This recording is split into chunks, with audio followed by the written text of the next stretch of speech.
बिस्मिल्लाहिर्रहमानिर्रहीम। क्लास हमने linear transformation शुरू किया था टॉपिक, तो उसकी कुछ बेसिक्स थोड़ी सी पढ़ने के बाद अब वो फर्दर थोड़ा सा पढ़ते हैं। तो पेज नंबर 80 है आपकी बुक का, यहाँ से हमने ये शुरू करते हैं। प्रॉपर्टीज़ ऑफ मैट्रिक्स ट्रांसफॉर्मेशन, इसकी 4 बेसिक प्रॉपर्टी जो बताई गई हैं कि अगर for every matrix A matrix transformation T A from set Rn to set Rm has the following properties for all vectors u and v. u and v are vector and for every scalar k जो है वो scalar है, u and v vectors हैं। Transformation हो रही है Rn से Rm पे, तो वो बताता है transformation T A of 0 is equal to 0 T F K U. इसका मतलब ये है कि आप वेक्टर का पहले ट्रांसफॉर्मेशन लें, फिर के से मल्टीप्लाई करें।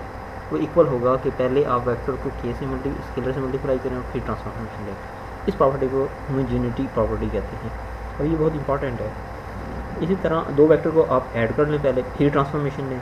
वो इक्वल होगा कि हर वेक्टर की अलग अलग ट्रांसफॉर्मेशन लेके उनको ऐड किया जाए।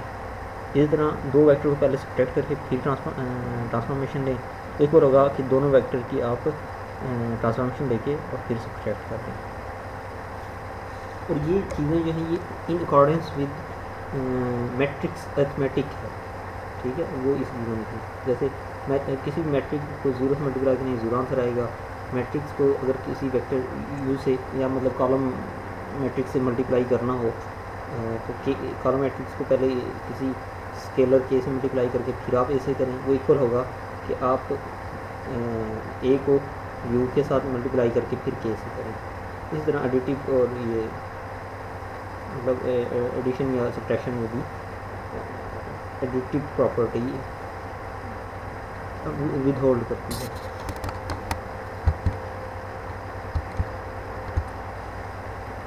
अच्छा, it follows from part B and C, ये ऊपर जो पार्ट बी एंड सी थे ये होमोजेनिटी एडिटिव प्रॉपर्टी से ऑफ थ्योरम, इस थ्योरम के that a matrix transformation maps a linear combination of vector R N.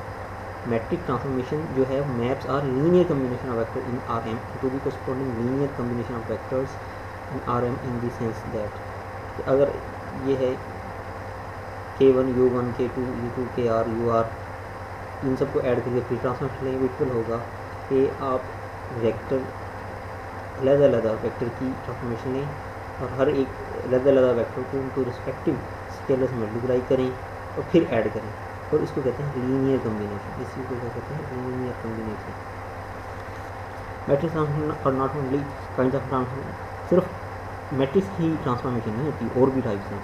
मसलन अगर आपके पास लिखा हो W1 is x1 square plus x2 square, W2 is equal to x1 and x2, ये basically non linear है, ये नॉन लीनियर है। लेकिन क्योंकि आपकी बुक का नाम लीनियर अलजेब्रा है तो हम लीनियर को डिस्कस करेंगे।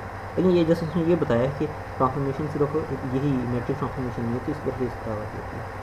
अच्छा, अगर ये हमारे पास सिस्टम हो, ये दो इक्वेशंस हैं, ठीक है, और इसके अंदर वेरिएबल्स हैं, 2 वेरिएबल्स में, लेकिन इसको आप इस फॉर्म में नहीं लिख सकते, यानी ये वाली मैट्रिक्स कोई भी आप ऐसी मैट्रिक्स नहीं ऑब्टेन कर सकते। तो इसका मतलब क्या हुआ कि ये इसकी ट्रांसफॉर्मेशन जो है वो मैट्रिक्स ट्रांसफॉर्मेशन नहीं होगी, बल्कि कोई और ट्रांसफॉर्मेशन होगी, नॉन लीनियर होगी। अच्छा, अब इससे क्या क्वेश्चन जनरेट होंगे? क्वेश्चन 2 जनरेट हो जाते हैं। एक होता है जी question 1, are there algebraic properties for transformation. Transformation की क्या अलजेब्राइक प्रॉपर्टी होती हैं अगर ये ट्रांसफॉर्मेशन हो रही है टी आर एन से R M, that can be use to determine whether T is a matrix transformation, ठीक है, कि जिनके ज़रिए हमें ये पता चल जाए कि भाई जो आपका ट्रांसफॉर्मेशन है वो मैट्रिक्स ट्रांसफॉर्मेशन है या नहीं। दूसरा क्वेश्चन ये होता है कि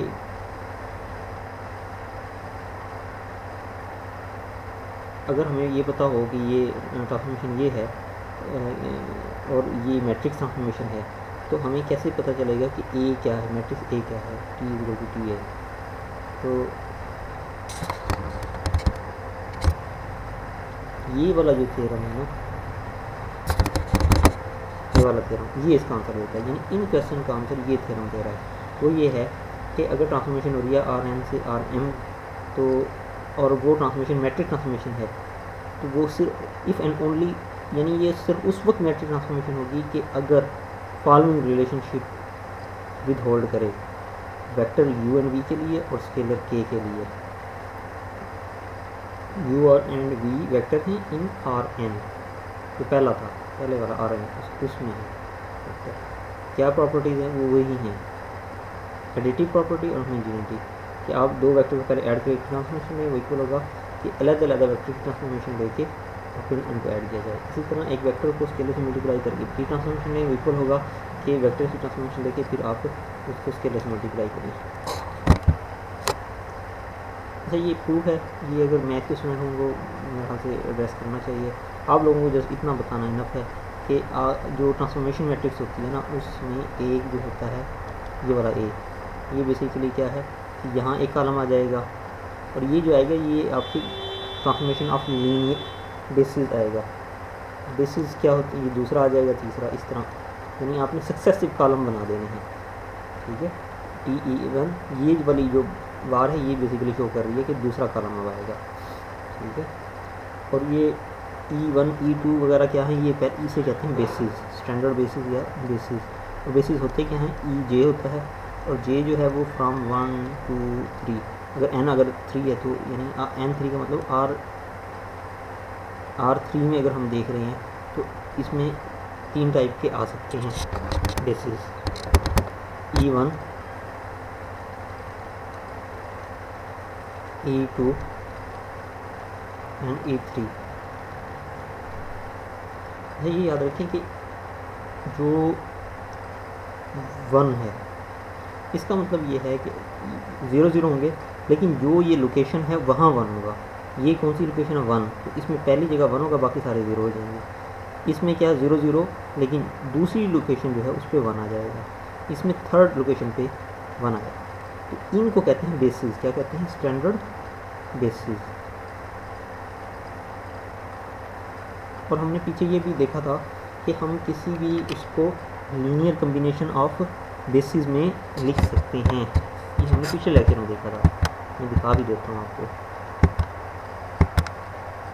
ये है लीनियर कम्बिनेशन, कि अगर हमारे पास कोई वेक्टर x है, ठीक है, तो x को हम एक्सप्रेस कर सकते हैं x1 इंटू E1। E1 क्या है, बेसिस, ये बेसिस है, ये देखिए ये लिखे E1 E2 E3, ये बेसिस है, standard basis for vector R3। अच्छा R4 अगर हो जाए तो E1 क्या होगा, पहली लोकेशन पे 1 और बाकी तमाम पे 0, और E4 क्या हो जाएगा, अगर ये E3 हो तो थर्ड पे 1 हो जाएगा, ये 0, और E2 हो तो 2 पे 1 हो जाएगा, बाकी सारे 0 हो जाएंगे। तो इस तरह बेसिकली ये होता है।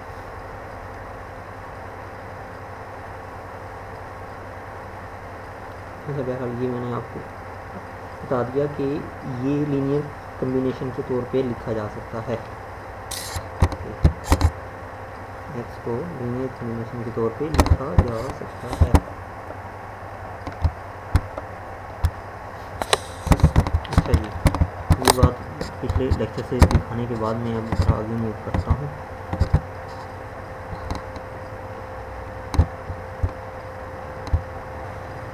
अच्छा ये मैं बता रहा था कि प्रूफ की ऐसा ज़रूरत नहीं है, लेकिन हाँ ये है कि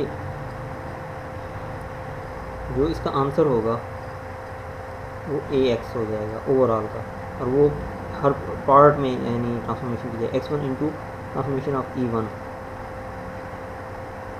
standard basis plus x2 into TE2, इसी तरह से। ये बड़ा अहम चीज़ है।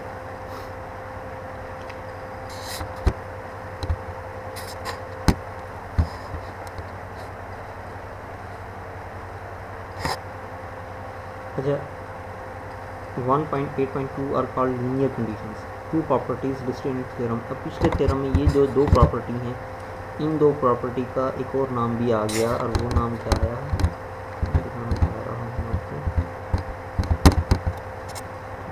फिर इसको जूम आउट करके दिखा देता हूँ जी। इन 2 प्रॉपर्टीज़ को हम लीनियरिटी कंडीशन कहते हैं,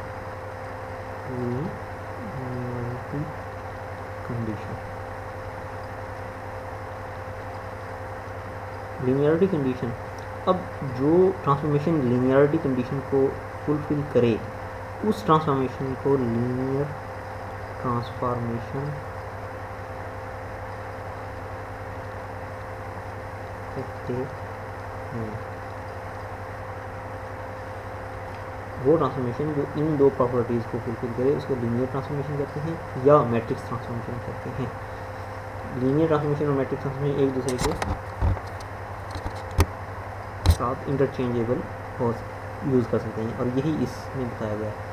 every linear transformation from Rn to Rm is a matrix transformation and vice versa, यानी and conversely every matrix transformation from Rn to Rm is a linear transformation, यानी मैट्रिक्स ट्रांसफॉर्मेशन को और linear transformation ये interchangeable word हैं, synonyms हैं। Synonyms मतलब उधराते हैं, ये समझा। अच्छा, आगे ये इसने बताया है कि depending on whether n triples and m triples, अगर ये दो हो तो वो ऑर्डर्ड पेयर हो जाता है, ट्रिपल्स पेयर। तीन हो तो ट्रिपल हो जाता है, इस तरह। अच्छा, आर रिगार्डेड एज वेक्टर और पॉइंट्स, अगर ये जो हैं वो वेक्टर हैं या पॉइंट्स हैं। The geometric effect of matrix transformation, geometric effect क्या होगा?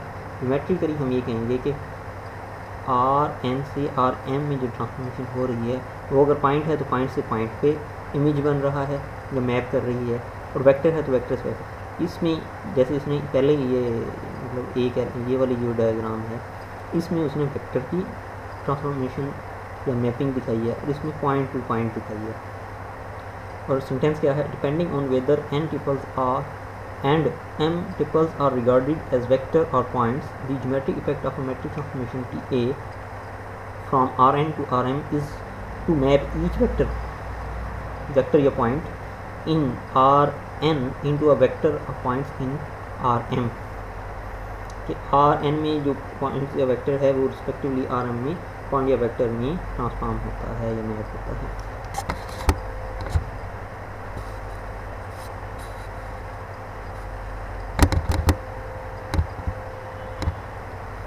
The following theorem states that if two matrix transformation from Rn to Rm have same image, यानी दो का सेम इमेज हो, ट्रांसफॉर्मेशन दोनों एक ही आंसर दे रही हों, दो ट्रांसफॉर्मेशन एक ही आंसर दे रही हों, तो उनका जो ट्रांसफॉर्मेशन मैट्रिक्स है अगर पहली का ए है दूसरी का बी है तो वो भी सेम होंगे। ये इसका मफहूम है इस पूरे का मफहूम ये है कि अगर उनकी इमेज सेम आ रही हैं तो मैट्रिक्स भी सेम आएंगे। और ये इस तरह मैथमेटिकली अगर बात की जाए, if Ta from Rn to Rm and Tb from Rn to Rm are matrix transformation, and if these transformation are equal for every vector x in Rn, then A should equal to B, तो लाजमी तौर पे A equal B होगा। उसका ये prove किया है इसमें Ax और B, और फिर इसको Ax और B के आप इसमें लिख सकते हैं, स्टैंडर्ड बेसिस में लिख सकते हैं। तो स्टैंडर्ड बेसिस में करके उसने बताया है, दोनों की स्टैंडर्ड बेसिस सेम होने के बाद क्या होगा जी, A इक्वल B आएगा, ये प्रूफ है इसका। अच्छा, ये वाला प्रूफ मैं आपको एग्जाम में नहीं देने लगा, ये मैथ्स के स्टूडेंट अगर हों उनको तो ये प्रूफ देना बनता है। आप लोगों की अंडरस्टैंडिंग होनी चाहिए कि ये इस तरह इक्वल होता है। और बात है कि अगर आपका ट्रांसफॉर्मेशन के बाद जो इमेज बन रहा है दोनों का सेम बन रहा है तो इसका मतलब ये है ट्रांसफॉर्मेशन की जो मैट्रिक्स है वो भी सेम होगी दोनों, इसके बगैर हो ही नहीं सकता। अच्छा, स्टैंडर्ड मैट्रिक्स फाइंड करने के लिए, अच्छा वो जो ट्रांसफॉर्मेशन के लिए मैट्रिक्स यूज होती है, theorem 1.8.4 is significant because it tells that there is 1-to-1 correspondence between m cross n matrices and matrix transformation from Rn to Rm, in the sense that every m cross n matrix A produces exactly one matrix transformation multiplication by A, यानी वो ये बता रहा है कि 1-to-1 correspondence होती है। अगर हमारी मैट्रिक्स जो है m क्रॉस n है वो ट्रांसफॉर्मेशन कर रही है फ्रॉम Rn to Rm, तो वो जो every matrix m cross n matrix A produces exactly one matrix transformation, उसकी वजह से सिर्फ एक ही मैट्रिक ट्रांसफॉर्मेशन होगी, मल्टीप्लिकेशन बाई ए होगी, 1 to 1 एक्सपोनेंशियल है ना। And every matrix transformation from R N to R M, इसका वाइस वर्सा होता है कि अगर मैट्रिक्स ट्रांसफॉर्मेशन ये हो रही है तो उसकी वजह से जो एग्जैक्टली 1 m + n मैट्रिक्स से ये बनेगा, और ये वाली जो मैट्रिक्स होगी इसको standard matrix for the transformation कहेंगे, यानी ए मैट्रिक्स को हम स्टैंडर्ड ट्रांसफॉर्मेशन मैट्रिक्स कहेंगे। इसको फाइंड करने का तरीका क्या है? इसको फाइंड करने का तरीका ये है कि सबसे पहले आप इमेज फाइंड करें स्टैंडिंग बेसिस वेक्टर का e1 e2 en for R N. तो आर एन के लिए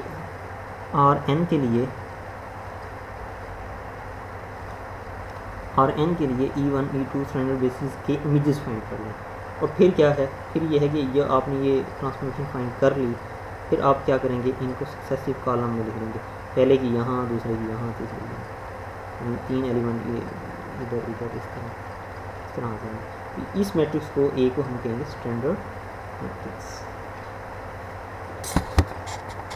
हम एग्जांपल से और बेहतर समझ आएगा, शायद आपको वैसे ना समझ आई हो, लेकिन एग्जांपल पे अप्लाई करके फिर दोबारा आप ये इंग्लिश की स्टेटमेंट पढ़ेंगे तो आपको समझ आ जाएगी। Finding a standard matrix, find the standard matrix A for the in linear transformation T from R2 to R3 defined by the formula. ये गिवन है कि T of x1 x2 is equal to 2x1 plus x2 x1 minus 3x3 minus 1 plus x2। अच्छा, इसने solution में लिखा है, we leave it for you to verify that TE1 is equal to T10 2 1 minus 1। ये अच्छा, ये prove करना ना, ये ऐसे मैथ के स्टूडेंट हो उसमें तो हमें जाने जरूरत थी, आप लोगों के लिए मैं जस्ट इतना बताऊंगा जो आपको याद रखना है, इट इज़ वैलिड। वो ये है कि ट्रांसफॉर्मेशन ऑफ स्टैंडर्ड बेसिस जो करेंगे, इसका स्टैंडर्ड बेसिस का ट्रांसफॉर्मेशन करेंगे ना, E1 है तो ये वाला कोफिशिएंट आ जाएंगे, E2 है तो ये कोफिशिएंट, इसके कोफिशिएंट क्या है 2 1 माइनस 1, तो 2 1 माइनस 1 आ जाएंगे। टी ऑफ E2 अगर करेंगे वो होता क्या है 2 यानी R2 में R2 है तो E1 क्या होगा 1 0 और E2 क्या होगा 0 1। इसकी अब आपने ट्रांसफॉर्मेशन लेनी है, ठीक है। इसकी जब आप ट्रांसफॉर्मेशन लेंगे तो इसका मैं ये बता रहा हूँ, आसान सा फार्मूला, एक तरीका ये बता रहा हूँ कि आपके पास जो ये इक्वेशन गिवन है इसकी फर्स्ट लिख दें 2 1 माइनस 1 2 1 माइनस 1, और दूसरे वाले के ये लिख दें 1 माइनस 3 1। ये बेसिकली ट्रांसफॉर्मेशन आ गया।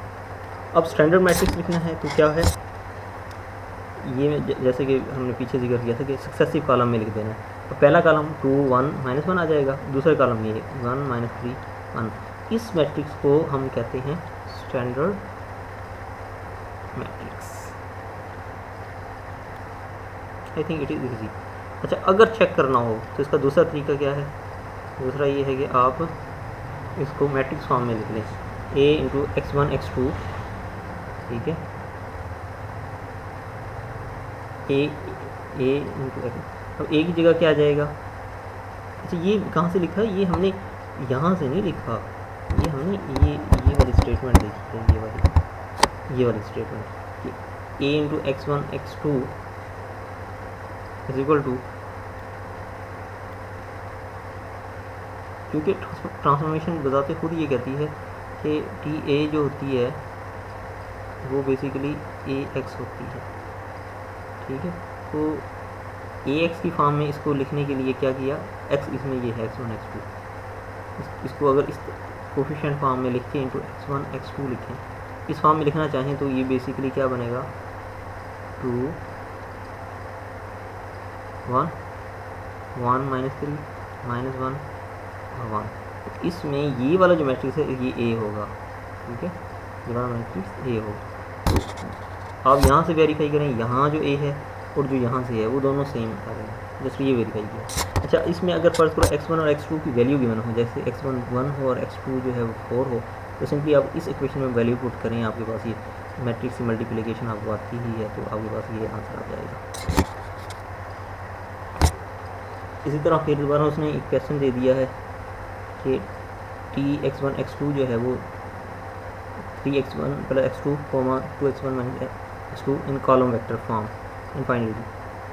अच्छा, इसको लिखना है हम कॉलम फॉर्म में लिखेंगे तो t इंटू ये वेक्टर x1 x2 और ये सिंपली 3x1 प्लस x2 आ जाएगा।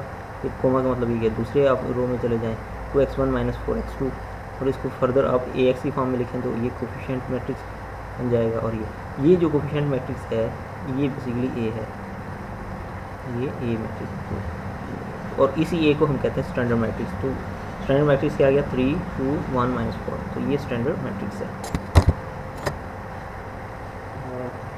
एग्जाम्पल 7 इंशाल्लाह हम नेक्स्ट लेक्चर में करेंगे। आज के लिए इतना ही, ये क्लास अस्सलाम वालेकुम।